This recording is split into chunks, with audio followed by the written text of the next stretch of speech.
کوئی آرزو، کوئی تمنا ہے، کوئی آپ بتاؤ اپنی کہ کیا کوئی چاہت آپ کی ہے؟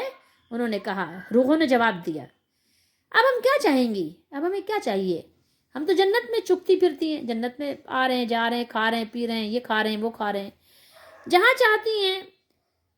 رب جل جلالہ جل وعلا نے پھر پوچھا، مطلب جہاں چاہتی ہیں، تو یہاں پروردگار کا ترجمہ میں رب کر رہی ہوں، کیونکہ رب جو ہے نا وہ اللہ تعالیٰ نے ہمیں سکھایا، پروردگار یہ فارسی کا لفظ ہے۔ رب جل وعلا نے پھر پوچھا، یعنی ایک بار پوچھا، پھر پوچھا، تیسری مرتبہ، جب انہوں نے دیکھا کہ بغیر پوچھے ہماری رہائی نہیں ہے، یعنی بغیر جواب دیے اب ہم کو یعنی کوئی چارہ نہیں ہے، کہ اللہ رب العالمین تو پوچھے ہی جا رہا ہے، یعنی اللہ تعالیٰ برابر پوچھے جاتا ہے، تو انہوں نے کہا، روحوں نے کہا، اے رب ہمارے، ہم یہ چاہتی ہیں کہ ہماری روحوں کو پھیر دے ہمارے بدنوں میں۔ بات دیکھیں صاف واضح ہے، ٹھیک ہے، ہماری روحوں کو پھیر دے کہاں پر؟ ہمارے بدنوں میں، یعنی دنیا کے بدنوں میں، جو دنیا کے جسم اجسام ہمارے قبروں میں ہیں اسی میں پھیر دے، تاکہ ہم پھر مارے جائیں دوبارہ تیری راہ میں۔ جب رب جلالہ نے دیکھا کہ اب ان کو کوئی خواہش نہیں، تو کیا کیا؟ چھوڑ دیا ان کو، کیونکہ اب دنیا میں آنا نہیں ہے، اللہ کا فیصلہ بدلتا نہیں ہے نا، لا تبدیل لکلمات اللہ، اللہ کے جو کلمات ہیں اس کے جو فیصلے ہیں وہ تبدیل نہیں ہوتے۔ تو اب اگر اتنی صاف اور واضح احادیث مبارکہ کی روشنی میں کسی کو یہ بات سمجھ نہ آئے اور وہ کہے کہ نہیں شہید دنیا میں زندہ ہیں، تو اب اس کی بات کا کوئی جواب نہیں ہو سکتا۔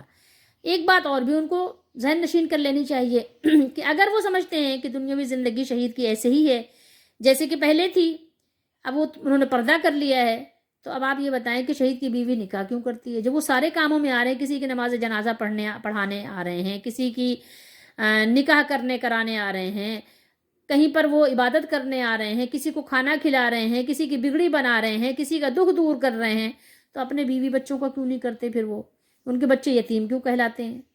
ایک بات تو سوچنے کی ہے نا۔ پھر ان کی بیوی دوسرا نکاح کیوں کرتی ہے؟ پھر ان کی جائیداد کیوں بڑھتی ہے؟ وہ تو زندہ ہے نا، تو ظاہر ہے سب کی خبر گیری کر رہے ہیں، تو اپنے بیوی بچوں کی خبر گیری کیوں نہیں کر رہے ہیں؟ ان کی بھی تو خبر گیری کریں بھائی، ٹھیک ہے، سب کی خبر گیری سب کرو اگر اور کسی کو کوئی مر جائے، لیکن جس کا شہید ہو جائے اس کی خبر گیری کی ضرورت اس لیے کہ شہید زندہ ہے، تو اپنے بیوی بچوں کی خبر گیری خود ہی کرے گا، چلو دن کی روشنی میں نہ صحیح رات کے اندھیریوں میں صحیح آ کر خبر گیری کر کے چلا جائے گا۔ تو پھر سوچو، تھوڑا اپنے ہی عقل سے سوچ لو نا۔ لیکن جب اس کی بات ہوگی تو پھر وہ کچھ اور بات کر لیں گے۔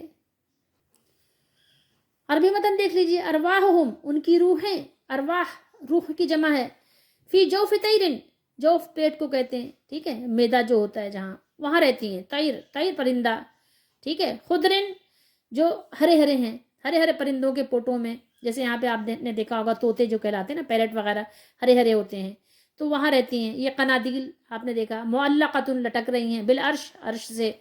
تو یہ ساری چیزیں آپ دیکھ لیں کہ یہ بیان ہوا ہے عربی میں، اس کا ترجمہ ہم نے آپ کو سنایا ہے صرف۔ اب جس کو نہیں یقین آئے، کچھ بھی بحث کرتا رہے، اب اگر روحوں پہ بحث کرنے لگ جائے کہ اور جسم پہ بحث کرنے لگ جائے، ضرورت نہیں، جتنا اللہ کے نبی نے بتا دیا قرآن و حدیث میں اس پر ایمان رکھو، بس ہمارے لیے کافی ہے، یہ انف۔ ہمارے مزاج میں ایک بات ہے کہ جتنا کچھ ہمیں بتایا جاتا ہے ہم اس پر اکتفا نہیں کرتے، اس میں ضرور کچھ نہ کچھ ملاوٹ کرنے کو پسند کرتے ہیں۔ کوئی بھی مطلب یہ نہیں کرتا کہ من نون بات اتنی ہی پہنچا دے جتنی کہ اس کو یعنی معلومات ہے، جتنا اس کے پاس علم ہے، بلکہ اس میں کچھ نہ کچھ وہ ضرور آگے پیچھے سے آمیزش کر دیتا ہے۔ اللہ تعالیٰ نے جتنی ان کی شان بیان کی، یہی ہمارے لیے کافی ہے کہ شہداء کے بارے میں اللہ نے بیان فرمایا کہ اگرچہ وہ دنیا میں شہید ہو گئے، انتقال ہو گیا ان کا، لیکن جنت میں ان کی روحیں زندہ ہیں اور انہیں رزق بھی دیا جاتا ہے۔ اتنی صاف اور واضح آیات اور اتنی صاف اور واضح احادیث مبارکہ کی روشنی میں اب لوگوں کو اس طرح کی باتیں کرنا کہ مطلب وہ دنیاوی ہی زندگی میں زندہ ہیں، نہیں شہید زندہ ہیں، نہیں شہید دنیا میں زندہ ہیں، اس کی بحث کرنا کیا مطلب، آخر کیا معنی ہے اس کا، کیا مطلب ہے، کیا بتانا چاہتے ہیں آپ؟ کیا یہ اعزاز و اکرام کم ہے؟ یہ تھوڑا ہے؟ یا آپ سوچیے تھوڑی دیر کے لیے، اب اس کی یعنی بات کو لے کر آپ دنیا بھر کے قیاس آرائیاں شروع کر دیں تو کیا فائدہ ہوگا؟ بلا وجہ اللہ تعالیٰ نے اور اللہ کے نبی صلی اللہ علیہ وسلم نے ان باتوں میں الجھنے سے منع فرمایا کہ جن باتوں کا ہمیں علم نہیں ہے، بس اس پر ایمان رکھنا اتنا کافی ہے۔ اللہ نے سختی کے ساتھ منع فرمایا کہ آنکھ اور کان اور دل، ان سب سے سوال ہوگا، فضول بولنا، فضول سوچنا، مطلب ان سب چیزوں کے بارے میں کیا مقصد ہے آپ کا؟ کیا مقصد کیا ہے؟ اب آئیے ہم آپ کو مسند احمد کے حوالے سے امام احمد نے جو روایت کیا ہے وہ ہم آپ کو تھوڑا سنا دیتے ہیں. آپ ترجمہ دیکھ لیجئے اسی آیت کی روشنی میں. وَلَا تَحْسَبَنَّ الَّذِينَ قُتِلُوا فِي سَبِيلِ اللَّهِ أَمْوَاتًا بَلْ أَحْيَاءٌ عِندَ رَبِّهِمْ يُرْزَقُونَ. جب تمہارے بھائی احد میں شہید ہوئے، رسول اللہ صلی اللہ علیہ وسلم نے فرمایا، تو اللہ تعالیٰ نے ان کی روحوں کو سبز رنگ کے پرندوں کے قالبوں میں یعنی اندر میں کر دیا، جو جنت کے نہروں پہ کیا کرتی ہیں؟ آتی ہیں، جنت کے پھلوں کو کھاتی اور عرش کے سائے میں سونے کی قندیلوں میں، سونے کی، وہ نیند والا سونا نہیں، سونے کی قندیلوں کے پاس ٹھہر جاتی ہیں. جب انہوں نے اپنے پاکیزہ کھانے اور پینے کو دیکھا اور اپنے حسن انجام کو ملاحظہ کیا. کس کو ملاحظہ کیا؟ اپنے حسن انجام کو، کہ ہمارا انجام کتنا اچھا ہوا، آغاز نہیں انجام. ٹھیک ہے، تو اپنا حسن انجام، خوبصورت انجام جب انہوں نے دیکھا، ملاحظہ کیا، تو کہنے لگے اے کاش ہمارے بھائیوں کو بھی یہ معلوم ہو جائے کہ اللہ تعالیٰ نے ہمارے ساتھ کیا اچھا سلوک کیا، کیا اچھا سلوک فرمایا ہے، تاکہ وہ جہاد سے غافل ہو کر جنگ سے منہ نہ موڑیں. ٹھیک ہے، کیا بات ہے، کس بات کی تمنا ہے وہاں پر بھی، کہ جنگ سے منہ نہ موڑ لیں. تو اللہ تعالیٰ نے فرمایا تمہارا یہ پیغام میں پہنچائے دیتا ہوں. سبحان اللہ. تو اس موقع پر اللہ تعالیٰ نے یہ آیات نازل فرما دی. وَلَا تَحْسَبَنَّ الَّذِينَ قُتِلُوا فِي سَبِيلِ اللَّهِ أَمْوَاتًا بَلْ أَحْيَاءٌ عِندَ رَبِّهِمْ يُرْزَقُونَ. اور جو لوگ اللہ کی راہ میں مارے گئے ان کو مردہ نہ سمجھنا، بلکہ مردہ نہیں ہیں، اللہ کے ہاں زندہ ہیں. عند ربہم، یہ جو ہے الفاظ بتا رہے ہیں، عند ربہم زندہ ہیں اور ان کو رزق مل رہا ہے. اب آپ جامع ترمذی شریف کی ایک حدیث شریف سنیں. حضرت جابر بن عبداللہ رضی اللہ تعالیٰ عنہ نے حدیث کو بیان کیا ہے کہ ایک دن رسول اللہ صلی اللہ علیہ وسلم نے میری طرف دیکھا اور فرمایا کیا بات ہے، تم کچھ افسردہ نظر آتے ہو. میں نے عرض کی، حدیث شریف کے الفاظ آپ اس دیکھیے عربی میں، یا جابرو مالی اراکا محتمن. کیا فرمایا؟ اراکا محتمن، اے جابر کیا بات ہے، میں آپ کو جو ہے افسردہ، غمزدہ، افسردہ دیکھ رہا ہوں. جواب میں کیا فرمایا؟ قالا، فرمایا قل، تو میں نے کہا یا رسول اللہ صلی اللہ، قتل ابی، میرے والد شہید ہو گئے. ٹھیک ہے، اور انہوں نے چھوڑا کیا ہے؟ میں نے عرض کی اے اللہ کے رسول، میرے والد غزوہ احد میں شہید ہو گئے ہیں اور انہوں نے اپنے پیچھے قرض اور کثیر بچے چھوڑے ہیں. آپ صلی اللہ علیہ وسلم نے فرمایا عبداللہ میں تمہیں ایک بات بتاتا ہوں کہ اللہ تعالیٰ نے جب بھی کبھی کسی سے کلام فرمایا تو پس پردہ ہی فرمایا ہے. ٹھیک ہے، یعنی کسی آڑ سے. مگر تمہارے جو والد تھے، تمہارے بابا سے اللہ تعالیٰ نے روبرو کلام کیا اور فرمایا اے میرے بندے. کیا فرمایا اللہ نے؟ اے میرے بندے. عربی الفاظ دیکھیے، ما کلم اللہ احدا قطو یہ آتا ہے نا، کبھی بھی آج تک ایسا ہوا ہی نہیں. ٹھیک ہے، اللہ من وراء حجاب، سوائے اس کے کہ پردے کے پیچھے سے. ٹھیک ہے، وَإِنَّهُ كَلَّمَ أَبَاكَ، اور تمہارے بابا سے کیسے کلام کیا اللہ تعالیٰ نے؟ فقال یا عبدی، اے میرے بندے، اے میرے بندے، سلنی اعطیکا. فقال اسألوک انا تردنی الی الدنیا. اے میرے بندے تم جو چاہو مانگو میں تمہیں دوں گا. سلنی، کیا فرمایا؟ اعطیکا، سلنی، سوال کرو میں دوں گا. سلنی، مانگو میں تمہیں دوں گا. اعطیکا، میں تم کو دوں گا، میں آپ کو نوازوں گا. تو تمہارے بابا نے کیا کہا؟ تمہارے بابا نے کہا اے اللہ میں یہ سوال کرتا ہوں کہ ایک بار مجھے دنیا میں لوٹا دے. کیا کرے؟ فرمایا کہ میں سوال کرتا ہوں اسألوکا ان تردنی الی الدنیا، کہ مجھے دنیا میں لوٹا دے دوبارہ. ٹھیک ہے، دنیا میں مجھے بھیج دے، دنیا میں لوٹا دے. کیوں؟ تاکہ تیرے رستے میں دوبارہ شہید ہو جاؤں. پھر وہی بات آ گئی جو ہم نے پہلے بخاری مسلم میں پڑھی تھی کہ شہادت کے لیے یہ تمنا ہوگی بھی تو دوبارہ شہادت کے لیے شہید ہو جاؤں.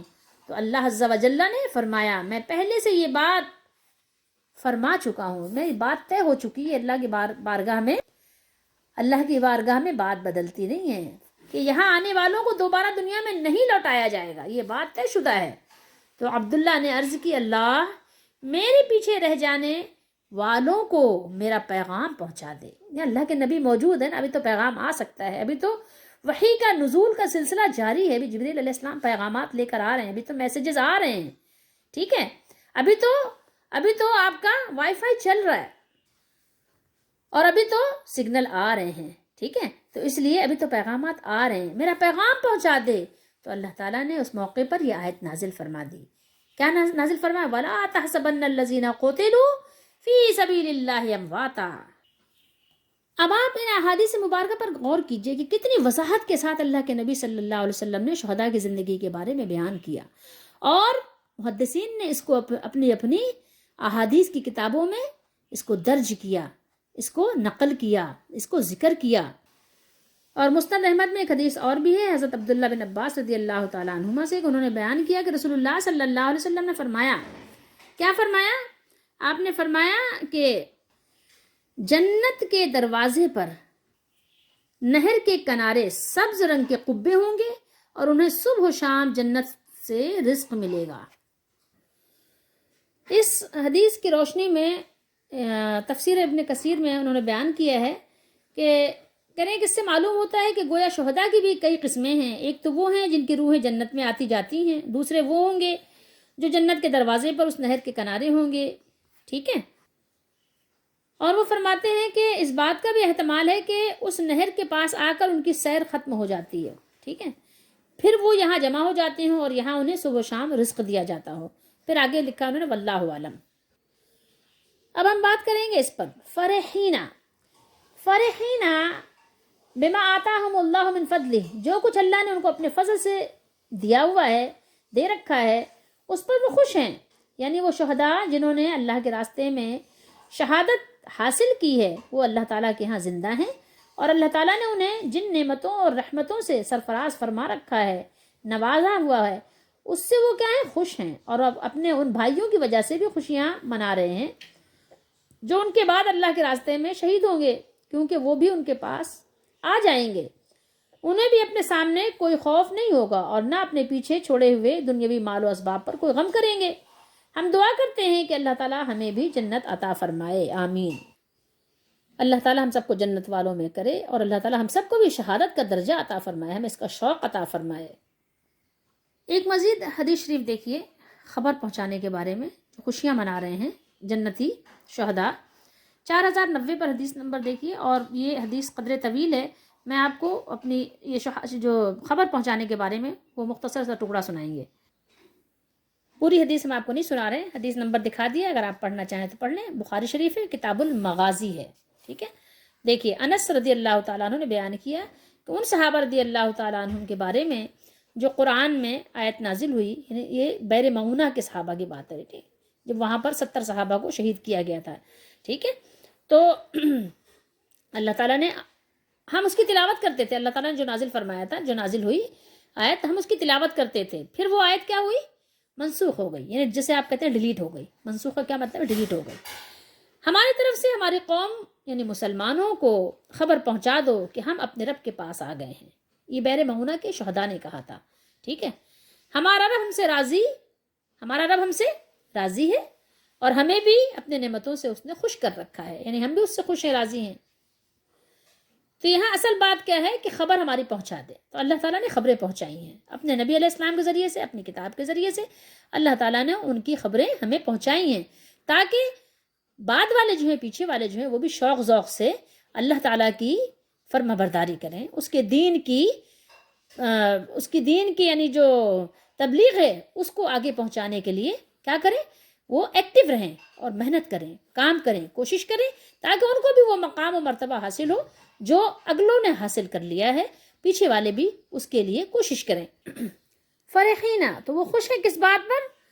وہ خوش ہیں اس بات پر کہ جن مسلمان بھائیوں کو جہاد فی سبیل اللہ میں مشغول ہم چھوڑ آئے ہیں، ان کا تصور کر کے خوش ہوتے ہیں کہ ان کو بھی ہماری طرح یہ پر لطف اور بے خوف و خطر زندگی نصیب ہوگی، حاصل ہوگی.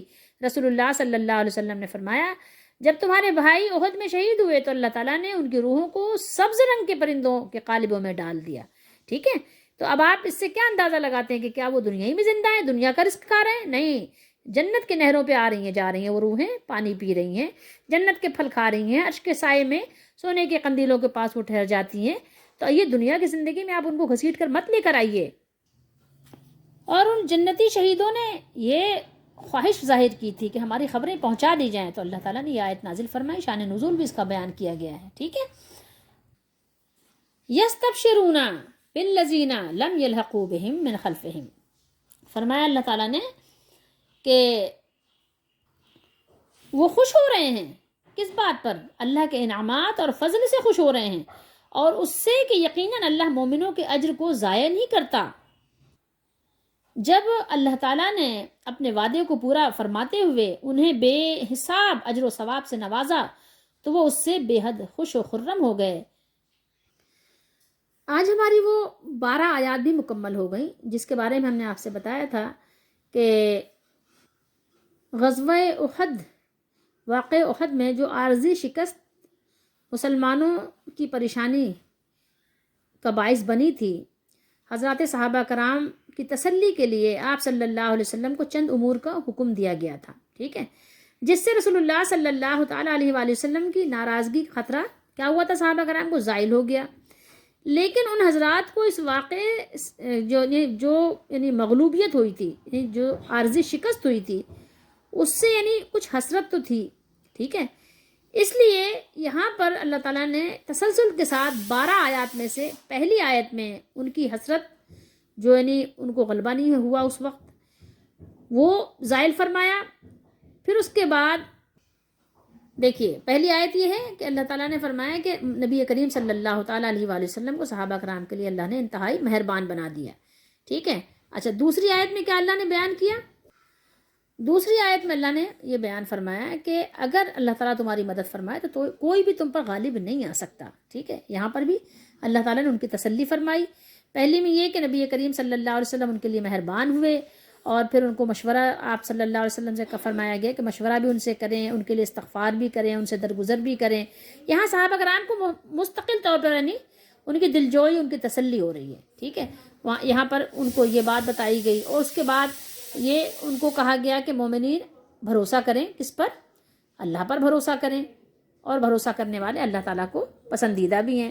تو یہاں دیکھیے دوسری تیسری آیت میں یہ بیان ہوا۔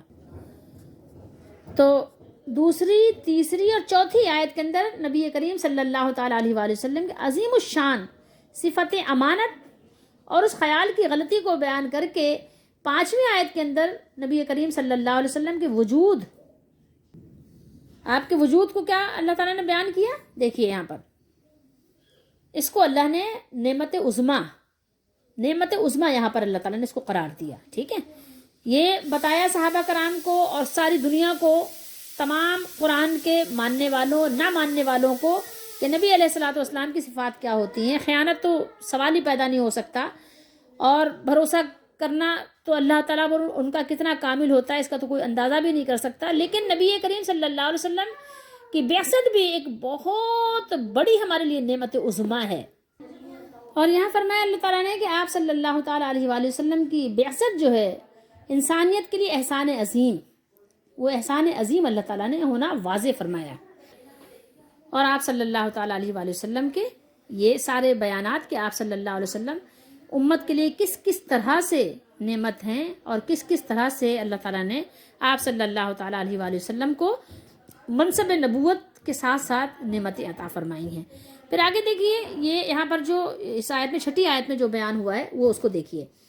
6ٹھی اور 7ویں اور 8ویں آیات کے اندر اللہ تعالیٰ نے دوسرے عنوان سے اس عارضی مصیبت و تکلیف کی علت و حکمت کو واضح فرمایا ہے، اور اس کے ضمن میں منافقین کی تردید بھی کی ہے، کیونکہ منافقین جو تھے مومنین کو اس شکست کی یعنی جو تھے وہ کیا کرتے تھے، احساس دلاتے تھے، اور مومنین اس شکست کی سخت کلفت محسوس کرتے تھے، باوجود مسلمان ہونے کے مصیبت کیوں اور کدھر سے آ گئی۔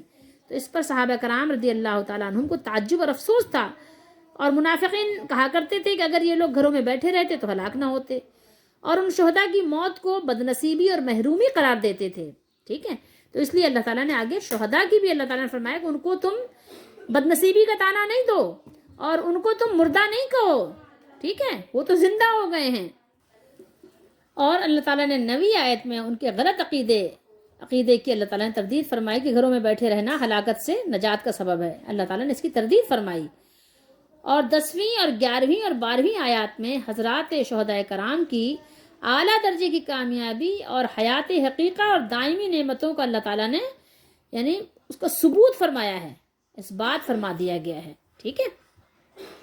اب آئیے دیکھیے کہ ہمارے لیے اس میں کیا سبق ہے. ہمارے لیے اس میں سبق تو سب سے پہلا یہ ہے کہ ہم اللہ کی راہ میں کبھی بھی سست نہ ہوں، کبھی بھی غفلت نہ کریں، کاہلی نہ کریں. ٹھیک ہے. سب سے پہلی بات تو یہ ہے کہ جب نکلنے کا موقع ہو نکل پڑیں، اور جان دی ہوئی اسی کی تھی. حق تو یہ ہے کہ حق ادا نہ ہوا.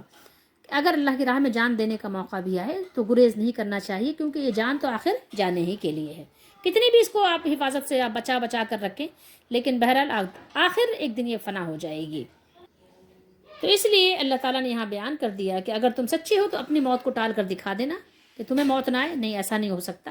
موت ہر ایک کو ہر ایک وقت میں ہر ایک جگہ میں آ جاتی ہے جب اس کا وقت آ جاتا ہے. شہداء کو مردانہ کہو، وہ زندہ ہیں.